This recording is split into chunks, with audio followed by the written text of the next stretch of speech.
Det her det er så vores præsentation af, hvilket kreditlån skal jeg vælge. Det første, vi har svaret på, det er, hvilke kriterier er vigtigt for mig ved valg af realkreditlån.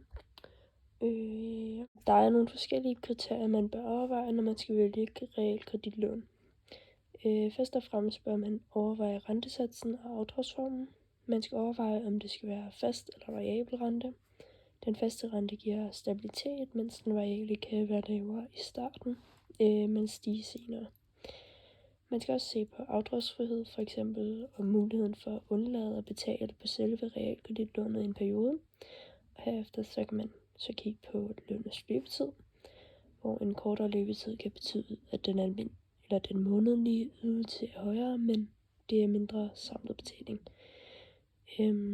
Og så er det også vigtigt at se på, hvor stor en procentdel af boligens værdi man kan låne, for lavere belåningsgrad kan jo give bedre rentesatser, men det kræver dog en større egenkapital.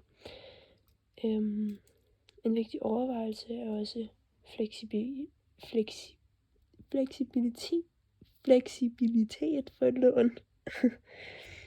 For hvis der sker ændringer i ens økonomi, kan det være meget fedt at kunne ændre lånets vilkår. Og så er det også vigtigt at undersøge og sammenligne forskellige tilbud fra forskellige realkreditinstitutter, hvor boligfinansieringseksperter eller økonomiske rådgivere kan være gode at tale med, da de kan give en personlig rådgivning, som ligesom er baseret på ens egen situation og ens egne præferencer. Hvilke realkredit findes der, og hvilke fordele og ulemper vil der være hos dem? Den første, der findes, det er Realkredit Danmark. Fordelene ved Realkredit Danmark er, at det er en af de største realkreditinstitutter i Danmark og tilbyder en bred vifte af realkreditprodukter. De er kendt for at have konkurrencedygtige rentesatser og god kundeservice. Realkredit Danmark lån er også likvide, hvilket betyder, at de nemt kan sælges på det sekundære marked. Ulemper ved Realkredit Danmark er, at deres rentesatser kan variere i forhold til markedsrenten, hvilket kan føre til en usikkerhed for låntagere. Derudover kan de have strengere kreditkrav for visse låneprodukter. Den næste vi har er Nykredit. Fordelene ved Nykredit er, at det er en af de største realkreditudbydere i Danmark, og de tilbyder også en bred vifte af realkreditprodukter. Derudover er de eksperter inden for det her realkreditområde og kan tilbyde rådgivning til låntagere, ligesom de også tilbyder likvide lån, som kan handles på det sekundære marked. Ulemper, det er, at rentesatserne kan variere i forhold til markedsrenten, hvilket selvfølgelig kan påvirke låntagerens månedlige afdrag. Og derudover kan kreditvurderingskravene være strenge. Det næste realkreditinstitut er Totalkredit, som er en del af Nykredit Group. Fordelene ved Totalkredit er, at de tilbyder realkreditlån med fast rente i en periode, hvilket giver låntager stabilitet i afdragsbetalingen. De har også et bredt udvalg af låneprodukter og kan tilpasse lån til individuelle behov.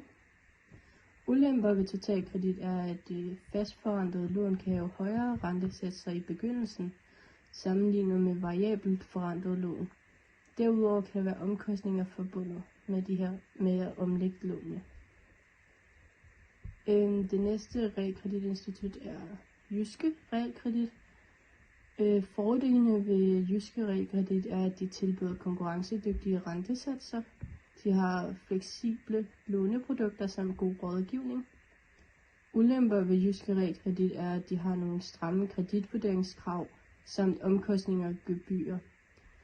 Derudover har de konkurrence fra de andre realkreditinstitutter. Hvordan kan jeg sammenligne prisen på realkreditlånene? Når man skal sammenligne realkreditlån, er der nogle trin, som er gode at gå igennem, dog er rækkefølgen lidt relevant.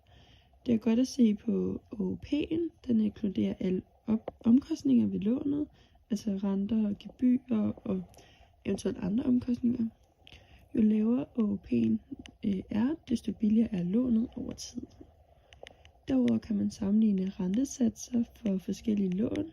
Der skal være opmærksomhed på fast eller variabel rente. Så er der lånets løbetid, hvor en kortere løbetid vil ofte have lavere samlede omkostninger, så man betaler mindre i renter over tid. Dog er de månedlige ydelser højere. Man skal tage højde for alle gebyrer og omkostninger, som er forbundet med lånet. Herunder er der etableringsgebyrer og kursskæringer eller andre gebyrer.